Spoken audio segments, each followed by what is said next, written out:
Assalamualaikum warahmatullahi wabarakatuh. Saya Danta Sevira Anggraini dengan NIM 200501014 akan mengajak kalian mempelajari lebih dalam mengenai proses atau metode pembuatan piramida. Sejauh ini sangat banyak bangunan-bangunan tua yang ada di daerah Mesir, dan salah satunya adalah piramida. Piramida Agung Giza tersendiri adalah piramida tertua dan terbesar dari 3 piramida yang ada di nekropolis Giza dan merupakan satu-satunya bangunan yang masih menjadi bagian dari 7 keajaiban dunia.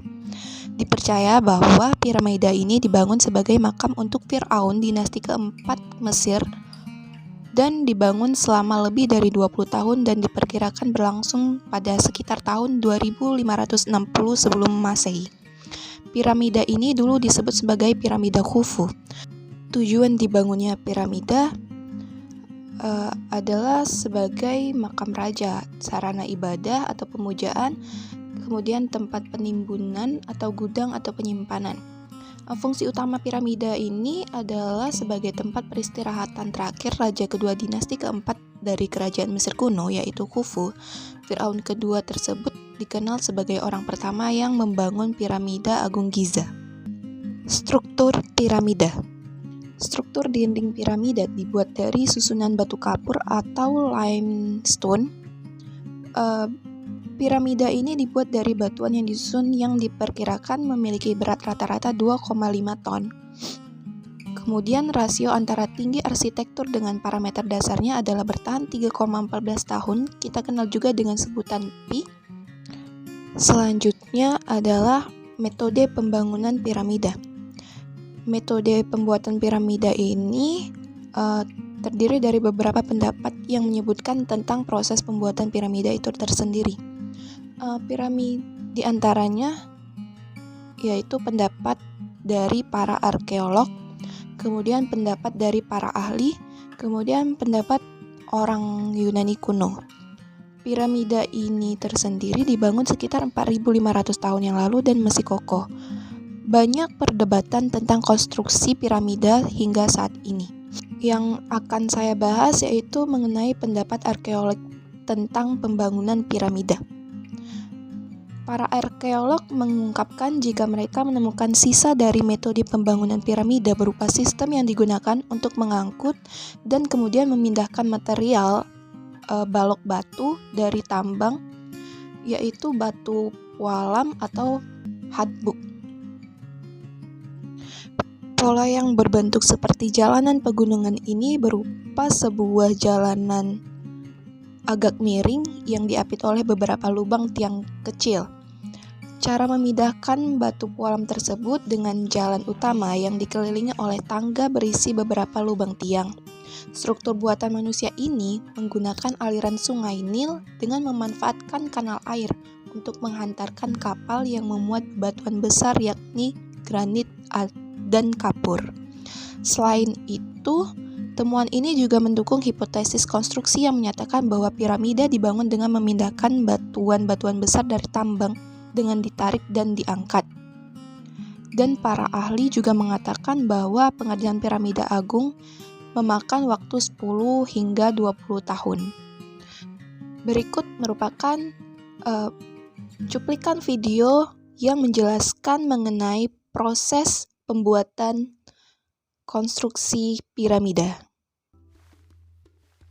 As soon as Pharaoh Khufu ascended the throne circa 2575 BCE, work on his eternal resting place began. The structure's architect, Hemiunu, determined he would need 20 years to finish the royal tomb. But what he could not predict was that this monument would remain the world's tallest man-made structure for over 3,800 years. To construct the Great Pyramid, Hemiunu would need to dig a 6.5-kilometer canal, quarry enormous amounts of limestone and granite, and use kilometers of rope to pull stones into place. Today, there are still vigorous debates about the exact methods the Egyptians employed, but we do know that first Hemiunu needed a construction site. The Egyptians spoke of death as going west like the setting sun, and the Nile's west bank had a plateau of bedrock that could support the pyramid better than shifting sand.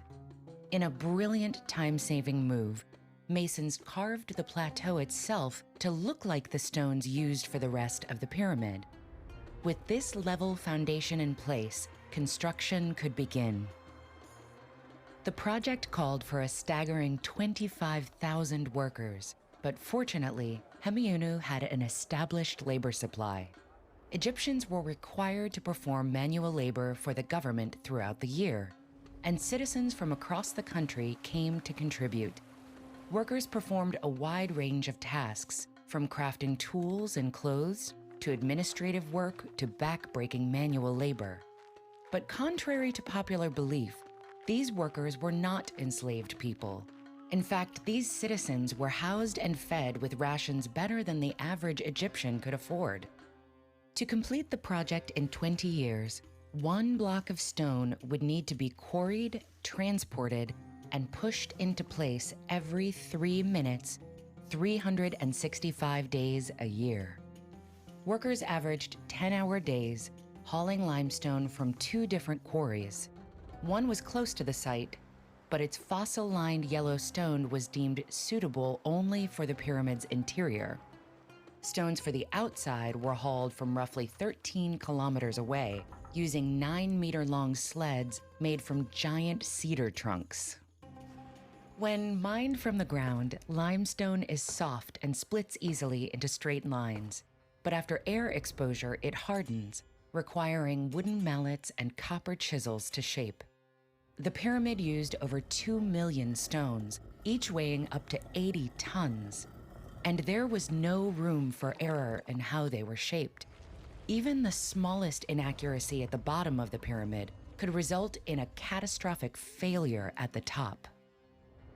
Researchers know where the materials used to build the pyramids came from and how they were transported, but the actual construction process remains mysterious. Most experts agree that limestone ramps were used to move the stones into place, but there are many theories on the number of ramps and their locations. And the pyramid's exterior is just half the story. Since death could come for the pharaoh at any time, Hemiunu always needed an accessible burial chamber at the ready. So 3 separate burial chambers were built during construction. The last of these, known as the King's Chamber, is a spacious granite room with a soaring ceiling located at the heart of the pyramid. It lay on top of an 8.5-meter-high passageway called the Grand Gallery, which may have been used as an ancient freight elevator to move granite up the pyramid's interior. Granite was used for all the pyramid's support beams. Much stronger than limestone, but extremely difficult to shape, workers used dolerite rocks as hammers to slowly quarry the stone. To ensure the granite beams would be ready when he needed them, Hemiunu dispatched 500 workers in the project's first year so that the material would be ready 12 years later. 5 stories of granite sit atop the king's chamber, preventing the pyramid from collapsing in on itself. Once complete, the entire structure was encased with white limestone, polished with sand and stone until it gleamed.